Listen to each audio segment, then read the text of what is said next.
Hello, and welcome to Between the Notes, the podcast where we dive into the minds of artists, uncover their inspirations, and explore the highs and lows of their creative journeys. Because let's face it, every artist's path is unique, and sharing these stories can give us all a new outlook on the creativity, struggle, and growth they've experienced. In each episode, we'll sit down with a new artist to talk about those light bulb moments, but also those times when the lights go out. The passion, the burnout, the breakthroughs, we'll get into it all. I'm your host, Uncle Tat, and today I am excited to introduce our next guest. She's a fresh face to many, but don't let that fool you. She has been performing for years and brings both the heart and the hustle to everything that she does.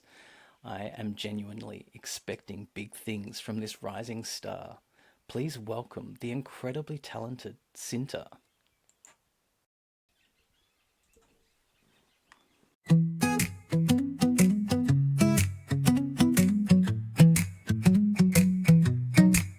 There's a magical moment held in between the notes. Between the notes where the real world plays, the highs and lows, the dreams of pain. Behind every song, there's a tale untold. Welcome inside, let the journey unfold. This is Between the Notes, where music meets life.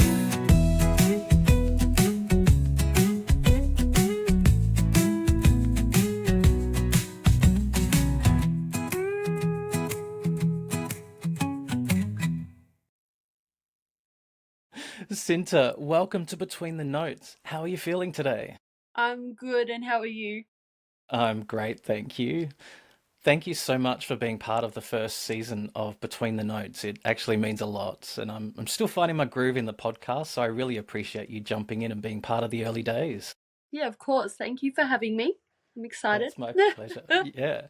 So, like I mentioned earlier, I love talking about those moments where everything shifts, the wins, the setbacks, that really test you. Are you ready to sort of get into some of that stuff? 100%, yes. Awesome. So you studied music at Victoria University back in 2019, right before the pandemic hit. Is that right? Yeah, I did. Yep, 3 years at Vic Uni. Wow. How did you find that whole experience shaped your relationship with music?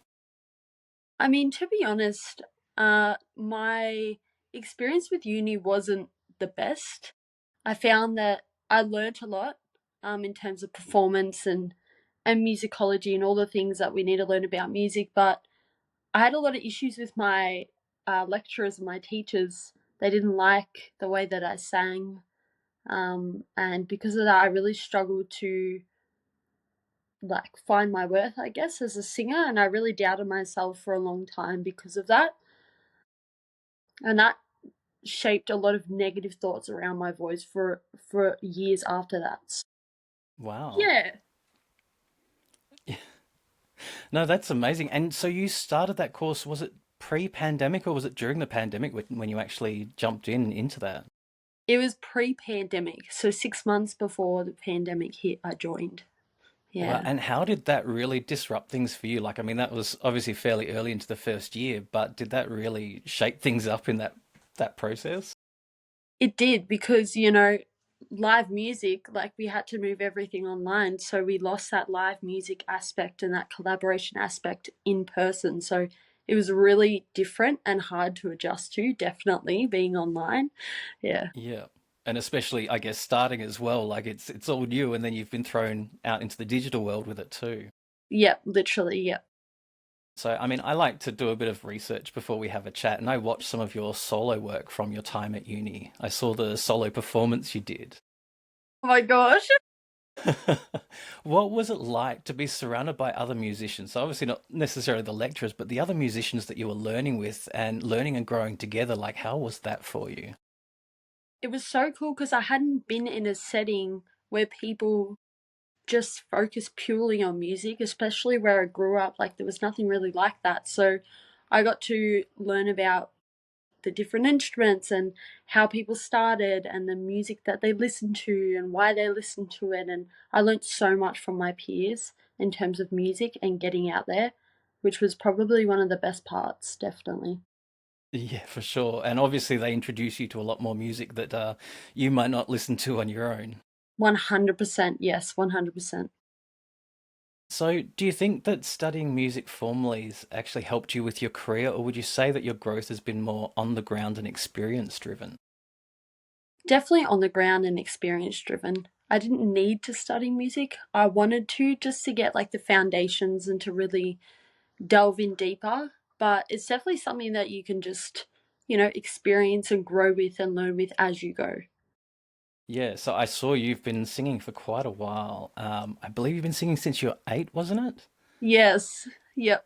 A very So long time. you went to a friend's class or something, got you into it. Was that right? You sort of jumped into their singing lessons?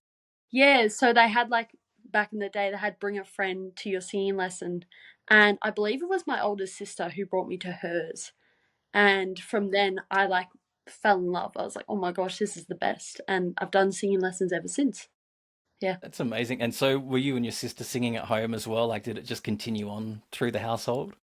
We sang together like in high school, but she stopped the singing. But yeah, we definitely had years where we would sing together in like high school productions and high school shows and stuff like that. Yeah.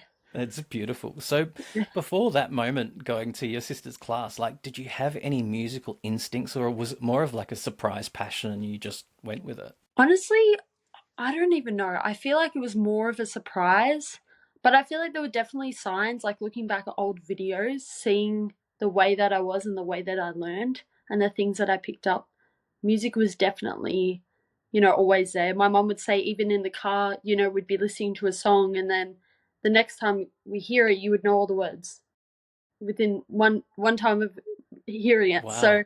I think it was always there, but I just needed that push to like really ignite it and start it. Yeah. And then you just never stopped. And then I just never stopped. Yeah. Nah. So what gave you the belief that this could be more than just a hobby? Ooh, I think seeing, I mean, all these big stars that are out there, right? They all started like us. So I think knowing that anyone can do it, regardless of what other people think, was enough hope for me. And also, I just love it. So I knew that if I was going to go on this journey of life, this is what I wanted to do with it because I only get one life. And I believe that this is what I was brought on earth to do. So that's why I wanted to pursue it. It's amazing, and it's beautiful that that's led you to where you are now. Yeah. So you've actually done a heap of performances. So how did that all kick off? Like, what was your first gig or the opportunity that made you think, "Yep, I'm really going to do this"? So I'd been doing busking since I was about 14 years old. That's when I started performing publicly. But I didn't do my proper first gig until I was 20, so 5 years ago. And it was a very last minute thing. We were filling in, and I was like, this is my opportunity to showcase my own songs for the first time in front of people. And doing that performance solidified me wanting to do gigs and wanting to perform in music. And from there on, it's just been like one gig has led to another gig, and then people that have seen me perform have then booked me for other gigs and their events and stuff like that. So it's sort of just been a roll-on effect, I guess, and social media as well has really helped me book stuff and get out there. That's brilliant. And I mean, you've performed on Sunrise with Simon Reek, is it? Reach?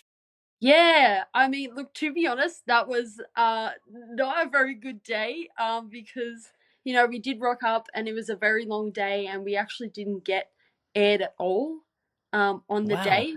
Yeah, so it was a bit of a disappointment, but that's okay because we've had other opportunities anyway that have surpassed that. So yeah.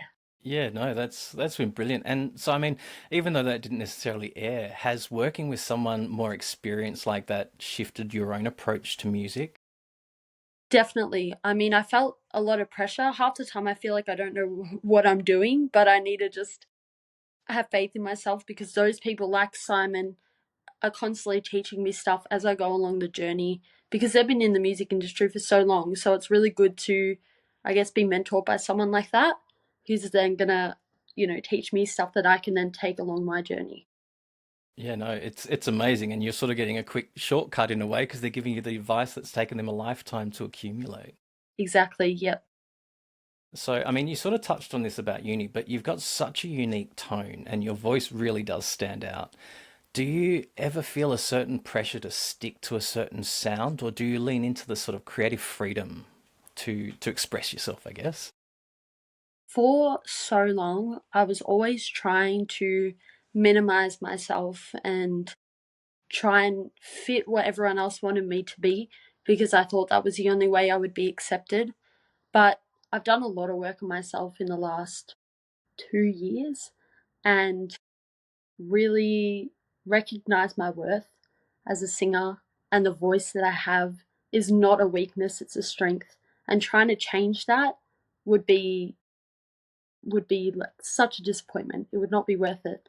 Um, Well, it wouldn't be you. so yeah, it wouldn't be me exactly. So it's taken a lot of internal work to really acknowledge my worth and then share that with the world, regardless of what people think.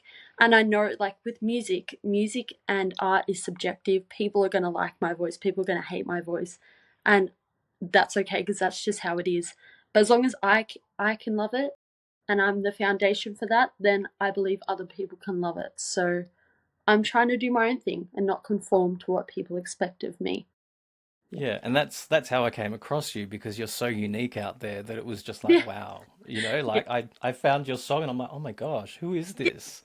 So that was brilliant. Thank So you. I guess what's your process like when you're creating new music? Is it lyrics first or a melody or just a random spark of inspiration or how does that Honest, work for you? I mean, all my songs are sad, not gonna lie. I can't write happy songs. Happy songs are so hard to write, but it's normally something will happen in my life and I don't know how to process it. So I'll come home, I'll sit at my piano, which I've had since I was 13, the same one. I've written all my songs on it, and I'll just feel and just see what comes out. Normally it's the lyrics first, and then will come the melody and stuff. But one of my main things that I always tell myself or remind people is to never force myself to write. It should just come. So some of the pieces I've written in a day and some pieces have taken months. But I feel like that is what makes it most authentic when it's not forced. Yeah, it's got to flow. Yeah, it has to just come naturally. Yeah. So your debut single T's and C's dropped back in October 23 and then your latest tune Rely On has followed in March this year and I mean it is incredible stuff. Thank you. Can- You're welcome. I love it. So we always play your tunes, but can we Yes. expect more soon? Well, I've written so many songs, as I've said to people. Just the process of recording is so expensive. So I'm saving Yeah. for my next single. I know what it's going to be. I've planned cover art, all of that. So it's just a matter of me working hard to try and save to record it, to get it out there. But there's definitely more stuff coming. 100%. Yeah. Excellent. We Yeah. can't wait. Yeah. So what inspired Rely On? Like is it based on a true story? I mean, yeah, all my songs, I feel like I'm really exposing myself. But yeah, I wrote the song 5 years ago. I don't think people realize it was actually part of a uni project. And it was just about someone that I realized that I was relying on how they felt about me to determine my worth. And I was like, that is so backwards. Like, you shouldn't rely on what someone else thinks of you to determine your worth. That should be just your own thoughts. So, and I was a bit frustrated in that process with that person because I cared about them, but I didn't want to be relying on them. So, hence that song, you know, came to life. But also, I was trying to experiment with R&B and soul because uni introduced me to more of that, and I was like, "Oh, I really like this genre. I want to try and write in it." So that was my first time writing in that genre as well. And I just remember that I was like, "This song has something," and I know it's 5 years later that I've released it, but I knew there was going to be a time for it, and now has obviously been the time. Yeah, and you know, we love it. So it is amazing and I'm glad you're doing it. That's Thank you. I know it's a lot to get there, but it's worth it. Yeah, definitely, 100%. So, what do you hope that people take away or feel from your music? The one thing I really want people to feel is seen. You know, I feel like the music that I write is supposed to be the things that we're afraid to say out loud. And I want to be that person to start those conversations. So I just want people to listen and be like, hey, yeah, I feel that. I see that. I feel heard. I don't feel alone. And it's okay to be vulnerable. So, vulnerability and authenticity is what I'm trying to express through my music. And in doing that, I want people to feel like they're not alone. They're human. They matter. They're loved. They're worthy. Yeah. And that's absolutely beautiful. And honestly, when you look at the lyrics, you put into words some things that a lot of us may not be able to put into words. So it's giving other people a form of expression. So it's helping others too. Yeah, definitely. So are you still busking at all? I haven't gone busking in a little while, but I still do it, definitely. I normally go to the local shopping centre and busk there. But there's some interesting experiences. So, yeah. Yeah, definitely. Yeah. And I did see that for a while there you were donating the proceeds to charity. Is there a cause or an organization specifically that's close to your heart? I mean, there's so many that are close to my heart. Definitely anything to do with mental health. So, Beyond Blue, Headspace, Lifeline, anything like that are really close to my heart. But on that 5 year journey of donating, I got to work with so many charities and so many people. So, it was a blessing, honestly. Yeah, and look, anything you do is helping those charities, which is amazing. The people that out there that don't even know that you've helped, and that's a blessing. Yeah. So I know recently you've explored the TikTok head office. Yes. How do you think TikTok has changed how you connect with people through music? Um, it's helped me to create a community of like-minded people, people from anywhere in the world, which is crazy, that come on for a little bit of their day and just connect with the music.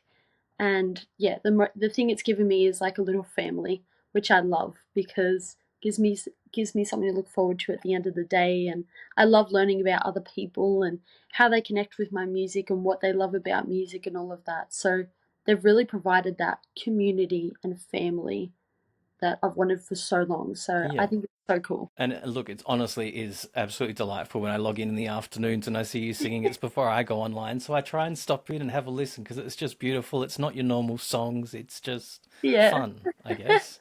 And we Thank need you. more of that. Yeah, exactly. Yeah. So I am digging a little bit back here. So it's about 5 years ago, in 2020, you were named Moorabool's Young Citizen of the Year, which is absolutely amazing. Was that tied to the charity work and everything that you were doing at the time as well? Yes. So that was as a result of, yeah, I'd done about 5 years worth of busking and donating, and I was nominated by some local people. I didn't even realize. And then I ended up getting the email saying I got the award. I didn't even know it was a thing until I received it. So that was all to do with the charity work and all of that. And it's something I'm really proud of to this day. And yeah, it was a really beautiful You should moment. be. Yeah, it was. I mean, Yeah, I was definitely. freshly 20 years old, and I was like, wow, like, and I had to stand in front of like hundreds of people and make a speech, and that was terrifying, but it was beautiful because I got to Oh, look, I teach read your people, speech. It was you know. amazing. Yeah, oh, you got to read it. Yeah, I was on the front of the paper, and because I worked at the news agency as well at the time, so like people were coming in, and I was like serving them, and they had the paper with me on the front, and I was like, oh, this is a little bit awkward. This is weird. They'd like look at the paper and look at me, and I'm like, yep, that's me. Yeah. So, did that recognition feel like pressure or was it motivation for you? Definitely motivation. Because I was like, if people can see this, I want them to see that they can also be kind and they can give back. I wanted to inspire. So that was the point of that. So hopefully, even one person read that and thought, you know what, I'm going to do something nice today, or I'm going to, pay it forward today, or something like that. Yeah. Yeah, look, you finished it with something about kindness is fundamental, and I tell everyone every time I finish a live that we need to be kind to each other and kind to ourselves. And 100%. it's you're saying the exact same thing, and it's just amazing that people do need to listen to that and remember. Yeah, 100%. Kindness is free. The more of it Yeah. we can give, the And it better. doesn't matter what we're going through. Yeah, Yeah. kindness is always free. Yep. So, who have been your biggest influences in music and in life so far? I mean, in life would be my parents, definitely, because they were the ones that taught me to be kind and they were the ones that taught me to be respectful and to always give back and be mindful of what people are going through. So they were the ones that really taught me the fundamentals of kindness. And then in terms of music, no one in my family is musical, so I can't say I'm inspired by them. But I'm a huge fan of Tori Kelly. I've loved it since I was like 13 or 14, and just everything she's about. She was rejected on American Idol, and she faced like a lot of backlash, and her whole journey has been really inspirational. And I think she's one of the best vocalists of all time, and she's such an inspiration. I'm waiting for her to come to Australia because I want to see her live so bad. But definitely her. She's definitely my biggest inspiration. I never shut up about her. My family know by now. I just talk about her all the time. She's always my number one listened to artist on Spotify as well. So definitely Tori Kelly, 100%. Yeah. You might have answered this next question. If you could collaborate with any artist, past or present, who would it be? I mean, Tori Kelly, obviously, but like, even, I mean, if we're talking about past though, so present would be Tori Kelly. Past, I feel like Freddie Mercury would be so cool to work with. That would be Like, what an amazing. icon. Like, I think about all the time, like his live aid, just everything about him was so unique and quirky. So he would definitely be very cool to collaborate with. And that's where you would hold your own singing with people like that because you're so unique as well. It's not like you'd fade into the backgrounds. You're so unique that your voice would be up there as well. So it would be amazing, whatever collaboration you get up to. Yes, definitely. Yeah. So, dream venue, where would you absolutely love to perform? Oh, okay. Well, I've always wanted to perform in an arena, sell out an arena. But my next goal, if I'm thinking in steps, is the Forum in Melbourne. I don't know if you know the Forum in Melbourne. It's a beautiful venue, I've heard of uh, it, yep. and it's yeah. I had a friend perform there, and I'm like, I feel like I'm so close. So there would be crazy, like a dream. Anywhere that I've gone to a concert, and then it's like the other way round, and then I'm the one performing would be just surreal, honestly. Yeah. To be looking out where you sat would be just so different. Yeah, and be like, I sat right there, or like I watched you right there. Yeah, Yeah. Anything can happen going from that seat to the stage.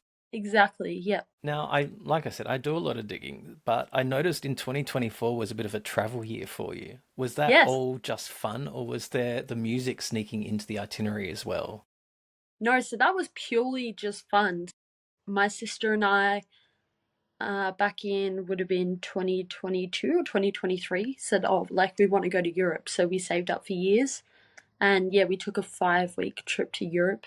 And it was the trip of a lifetime. It was incredible. Like, I don't even have words for it. I want to go back so badly. It's very expensive, but it's just like, it's crazy because you think about these places all the time and then you're there. You're in person. You're at the Eiffel Tower. You're at the Colosseum. It's crazy. Like it's just so surreal. So that was definitely a good time for me to just. I wanted to travel before I moved out of home as well. So that was sort of that. But yeah, unbelievable. Best trip ever. I know. I was admiring the photos, and I think it was nearly 15 years ago. My mum decided, screw it. She hasn't done that sort of journey. She travelled, backpacked through Ireland, Europe, Greece, all the photos you had. I was like, she's been there. She went there, and then her hard drive went kaput, and she lost all the photos. But she was like, she hadn't done that travel before, so for her at Yeah. her age, she was like, I might not do it again. So Yep. Exactly. it's Yeah. huge to go see these things. Yeah, definitely. And like, experience the world. And it was my first trip with my sister, like just us two going out.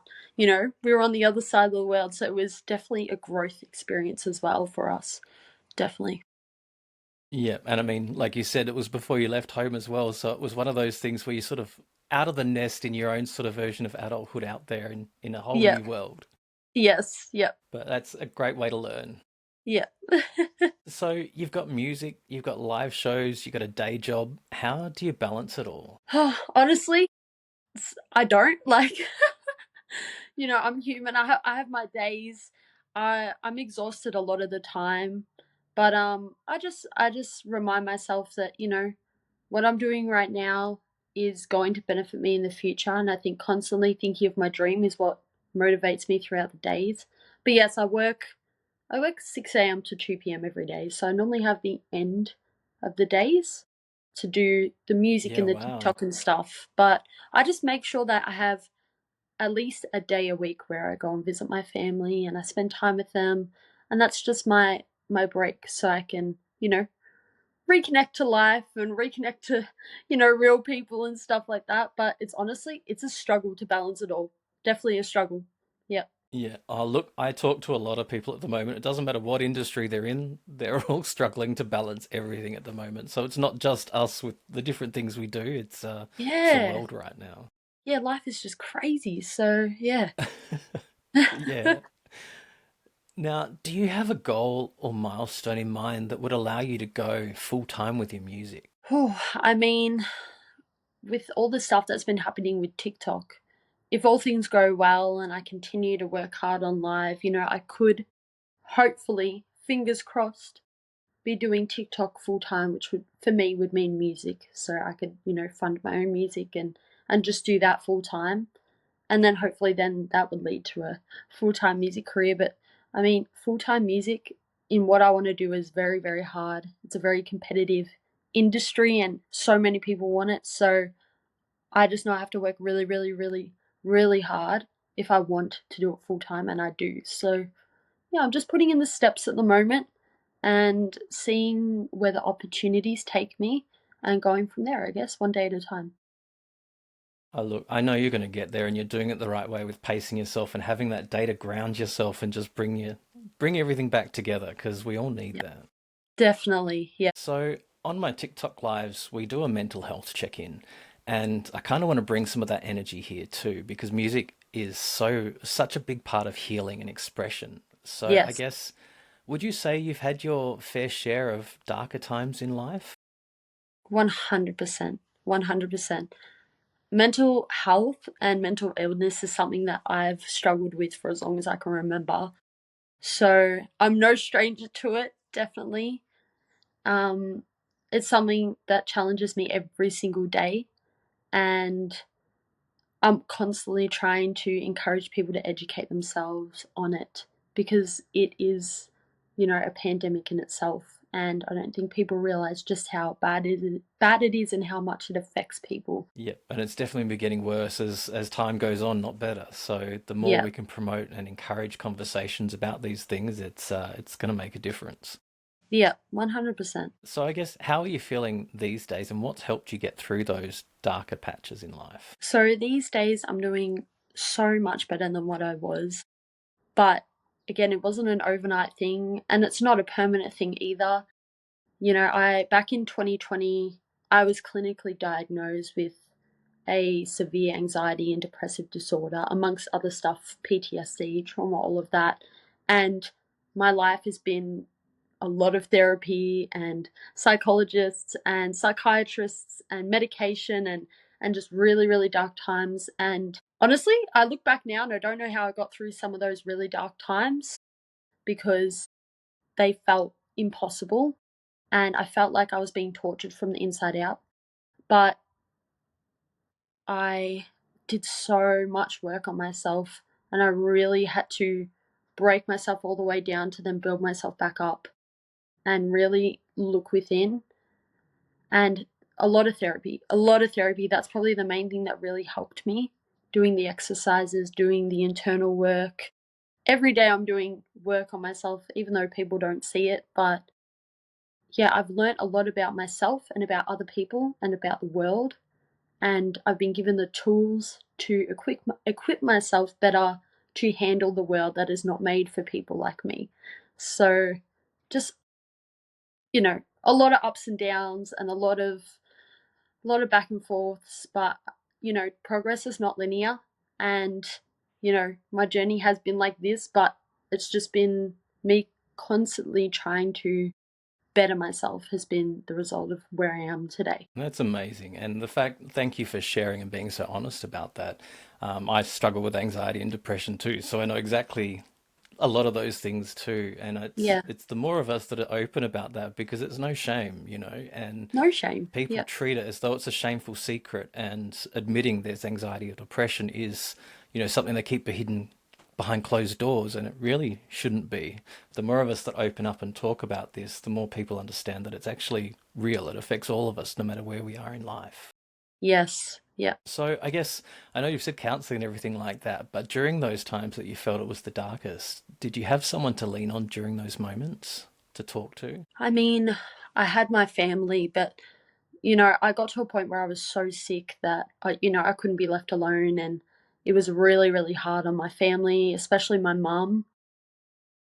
So I did have them to lean on, but at the end of the day, if I wanted to get better, I had to do the work. So as much as I had people to lean on, it was too hard, and it was yeah, incredibly hard to put that burden on them. Yeah, I had to really, really push myself to do the things that I didn't want to do, but I was lucky that they stuck by me even when they didn't want to. Yeah. Oh, look, I understand that, and I think for people witnessing some of us go through those episodes to be able to see that we're making an effort, that we're trying to improve for kind and compassionate people, they understand what we're going through and are able to try and help us with that however they can. And the fact that your family stuck together and helped you through it is absolutely amazing. Yes, and I'm forever grateful. Yeah. So, do you think those experiences have helped to shape you as an artist and as a person now? 100%. Like, I look back at some of the things that I experienced and that have caused the trauma and all the mental illness and all the horrible things that happened to me, and I thought, why did I have to go through these things? But now I see them as a blessing and not a curse, because they've made me the person I am today. They've made me tell the stories that I need to tell, be vulnerable, have hard conversations, care a lot about people, because I don't want people to ever feel what I felt. So those bad experiences really made me a better person, as awful as that sounds. So It yeah, teaches us another level of empathy altogether as well. it does, because you're like, you go through the motions and you're like, wow, I feel incredibly lonely, or I feel incredibly sad, and you think, I don't want anyone to ever feel like this. So it makes you care more, and yeah, really keep in mind that you never know what people are going through in their life. So yeah, definitely made me a better person, stronger person as well. Yeah, it definitely it takes time, and we feel like we're better, and then something can happen in life, and we fall down again, and it's just the way it goes. But once you've been taught those skills to pick yourself up, you know what to do. It's just quieting the mind and getting back onto it again. Yeah, and I constantly like fall down and get back up, and I'm really open about that, because like that is the reality of being a human. And I think a lot, especially being in a world that's so fabricated with the fakeness online and the highlight reels, like I just want people to remember that people like me, we're just humans. We go through hard times, we go through good times, and I never want to sugarcoat anything, because I have a lot of bad days, but I have a lot of good days. So I think it's important to balance that and share both aspects, so people don't feel alone. Yeah, definitely. I live by a motto that every day I'm going to try and be a better person than who I was yesterday. And some days I'll fail, some days I'll fall down, but tomorrow I'm going to pick myself up and try again. And it might just be sharing a smile or making sure I've eaten some food, but I'm going to try to be a better person every day. It might be helping other people, but I live by that every single day because I there's love always that. bad days. That's really beautiful. I love that. Yeah. It's what we got to do to get through, and whatever we keep reminding ourselves, just reminds me to be kinder Yeah. constantly. Yeah. So I guess even with all this and all the performances you have done already, do you get nervous? Um, I used to for a very long time, and I still get anxious. Sometimes I'm literally having an anxiety attack and no one can tell. But I think especially in the last few years, as I've come to really believe in myself, the nerves have sort of gone away. and the passion has overtaken. So no, not really anymore, because I just love it, and I know that I'm good enough to be doing it. So I'm thinking, what is it to be nervous about? I used to be worried about making mistakes and hitting a bum note, and I'm like, but you know what? If that happens, who cares? Like, you're human. You're not going to be perfect all the time. So, yeah, now I just love it. I just look forward to it, and it's very exciting. I agree. It's amazing. Now, what do you want listeners to feel when they hear your music? I want them to feel everything, like really sit with the music and just allow themselves to just feel and not block out any emotions, because so many of us bottle up stuff. So I want them, yeah, to sit and just really feel the vulnerability, and hopefully it inspires them to be vulnerable by listening to my music, because that's my intention when it comes to my music. That's amazing. I'm just going to bring something up for you. Sorry, I've got to do some computery things to get it to cooperate with this. That's okay. I'm still figuring out this program properly. I love the onesie, by the way. Very cool. Thank you. I love my onesies too. Now, Oh my gosh. what advice would you have for little CYNTA? Oh my gosh. Sorry, the fact that we were wearing almost the same color blue as well in that first photo, it's a sign. Yeah. Oh my gosh. What would I tell little CYNTA? I would tell her that she is good enough no matter what people say, that she's loved and worthy, and that all the hard times that she's about to face will actually help her become the beautiful person that she is today. But yeah, most importantly, that yeah, she's loved, and yeah, she's good enough, because little CYNTA didn't think that at all. She always thought she was unworthy and unloved and not cared for and didn't belong in this world. So I would give her that reassurance that she does, and she has a place in the world. Yeah. That's beautiful. All right, so we're nearing the end, but before we wrap up, if you're down for this, it's time for our 2-minute quick fire round of Oh, questions. yes, I'm so ready for this. So it was 60 seconds, but everyone's been having so much fun that we upped it to 2 minutes to try and get enough questions out there. So Okay. the top scores so far 18, and the follow-up is 16. So we'll see how you Damn. go. Okay. All right, I'll get my timer going eventually. This is the problem with phones. I can never unlock them. Alrighty, are you ready? Yes, I'm ready. All right, favorite decade of music? 70s. If you weren't a musician, what would you be? An English teacher. The most underrated artist right now? Tori Kelly. Your life's theme song? Oh, wow. Probably Bohemian Rhapsody, because it's very, different and always changing. Wow.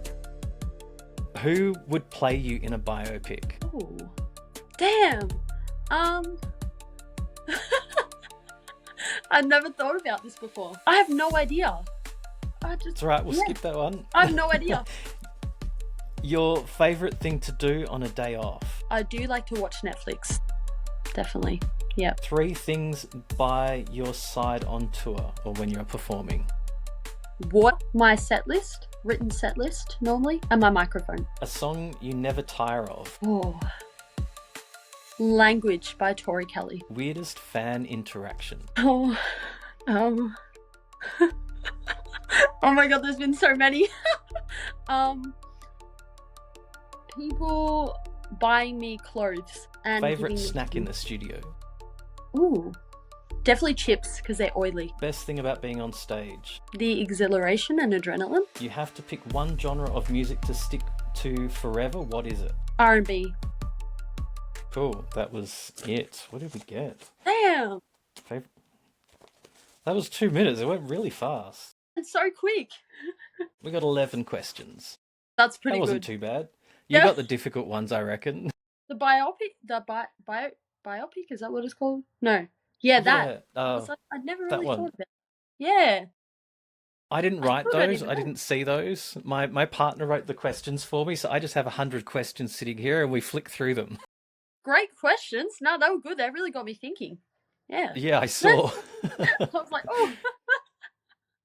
Yeah. All right, so before we go, what's next for CYNTA? Like, are there any gigs, releases, or TV appearances that we should look out for? I do have a gig coming up on the 10th of May for my Melbourne people in Hawthorn. So that should be good. I'm going to be singing some more originals, unreleased, and covers.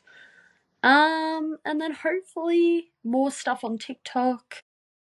Hopefully a couple more singles this year as well. Again, all pending, but yeah, it's definitely stuff in the works. I'm constantly working on music every day, so there'll definitely be stuff to look forward to. That's great. Well, I am looking forward to the next release, that's for sure. Yay! All right, CYNTA, thank you so much for being here with me today on Between the Notes. Thank you so much for having me. It's been an absolute joy having you here, and I really believe we're just seeing the beginning of something amazing. Yes, that's it, yep. And to our listeners, thanks for tuning in to another episode. We'll be back soon diving into the next artist's creative world. This has been Between the Notes with Uncle Tat. Until next time, be kind to each other and kind to yourselves.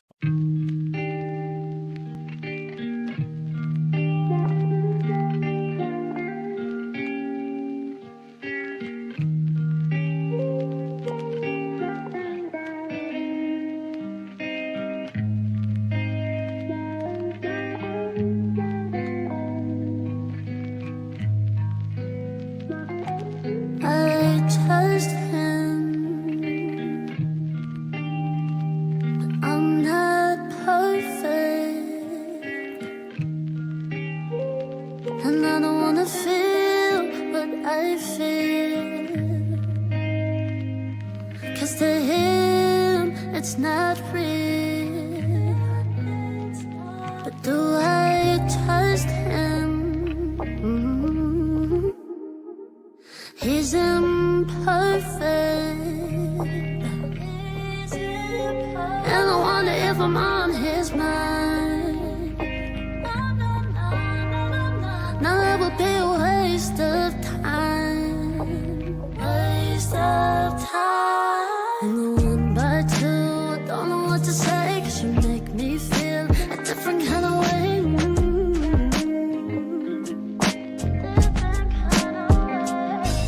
And the one by two, I'm trying to read the signs of the sweet talk boy. I can lose my mind.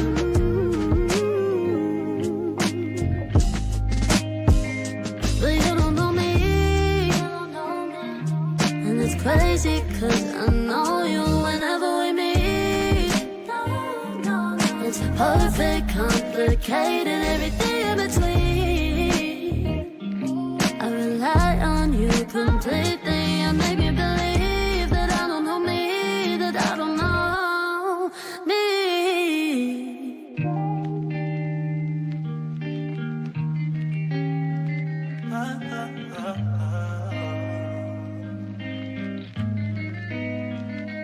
It's not easy.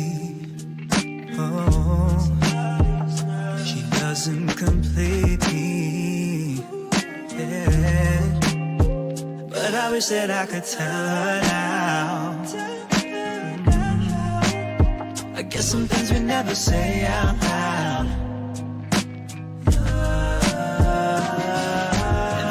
I do, I don't know what to feel with your presence, girl. Everything's surreal.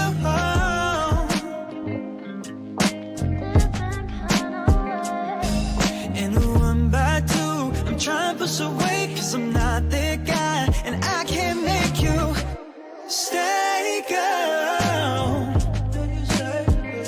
But you don't know me, and it's crazy 'cause I know you whenever we meet.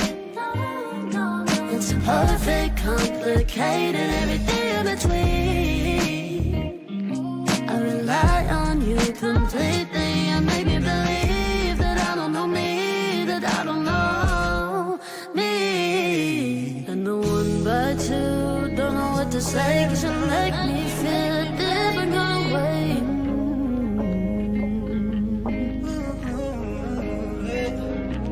And the one by two, I'm trying to read the signs with this sweet talk boy. I can lose my mind.